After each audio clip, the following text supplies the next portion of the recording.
Yan. Hi, Juan Paulo Calma. Welcome to the vlog. Okay. Hi. Congratulations. Ano ba yung pinanalunan mo sa ano? Sa Aura ba yan? Rampa? Sa may rampa po. Yung, di ba, Man of Steel under ni Jun Laksa. Ilan kayo nagalaban-laban? Totally, dapat 15 ata kami. So, may mga nagkasakit that time. Ano yung isang salangan lang o ano? Sala-sala? Sala? Sala? Ilang ano? I mean, di ba yung may mga daily rounds, gano'n, wala? May preliminary? Kailang ano ka? Ilan ang mga naipaano mo? Naipatumba dyan? Hindi naman sala, kumbaga parang may mga special award lang.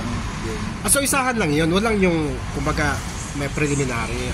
Meron naman. Previous nights, walang gano'n? Meron prelim tapos yung mismong gano'n? So, di bali, nung June 15, then June 25 po yung so tumagal ng 10 days, 10 nights na ano? Opo. Ano yung Man of Steel? Ano, parang si Superman yung gano'n? Man of Steel po, about po siya sa siguro isang kasig, sobra. Pag-i makisig. Sa, syempre, parang Superman nga, di ba? Nahanap na parang ikaw, kamukha ka ng Superman eh. Alam nga namang hahanap pa sila ng iba. Hindi lang po. Marami po kasing mga contestant na magaling din. Guwapo din. Gopings din. Saka yung iba talaga, in character, mas nabagay yung ibang costume sa kanila. Meron din naman hindi pumabor. So, ako man po kasi ako dun that time. Siguro, kung siguro grand winner, kaya ko lang po siguro pagpatuloy nyo lang yung pangarap. Magkano po ba? Malaki rin premyo? Yung dun po is 20k po yung yung grand prize. 10, 15 and 10. Ngayon member ka na ulit ng Magic Boys. Bakit parang minsan nawawala ka sa practice? Sa practice po, minsan po kasi may mga work din po kasi ako before na hindi pa po ako before nakakapirma dito sa kay Nay dito, mga previous po, kumbaga unfinished project. Okay. So ngayon ready ka na madibdiban ito. Di ba kanina nag-meeting kayo? Hindi pwedeng di ba nalamay dito?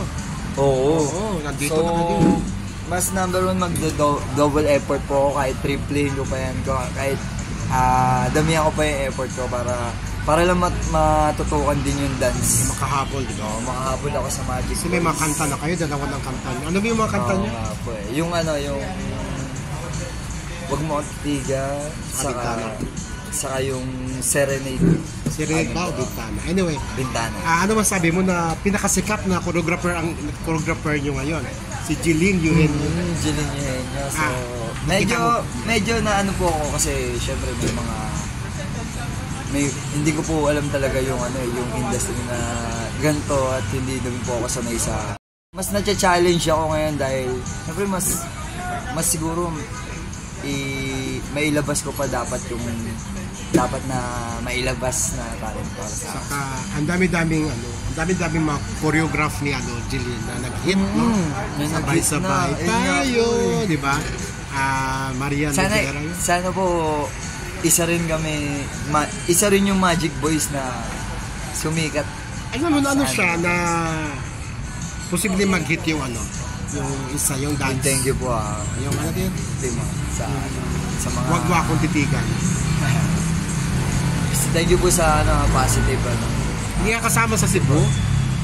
Sa Cebu po, hindi po. Medyo na-late po kasi talaga ako ng rehearsal at kakatapos lang din po kasi nung film, yung Pintor at Paralo. Nga pala, ano ba yung nagawa mong Viva Max? Yung sa Viva Max po yung season 14. Showing na po yun sa June 14. Sabay-sabay niyo pong panoorin doon. Sobrang galing po ng mga artista, si John McMarcia and Julia. Hindi, Julia Victoria. Yun po ang mga lead dun. And Caris Manzano. Tasca. And also ako rin po. And Atasca. So po, pakisubaybayan po yung Sisig Marino sa June 14 po.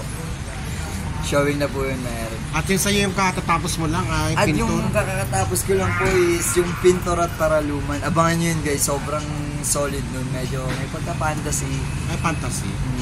Sino naman kalaplapan mo doon? Ano ko dun, new breed. So, New breed. mas exciting. Mas exciting yun kasi bago mo ka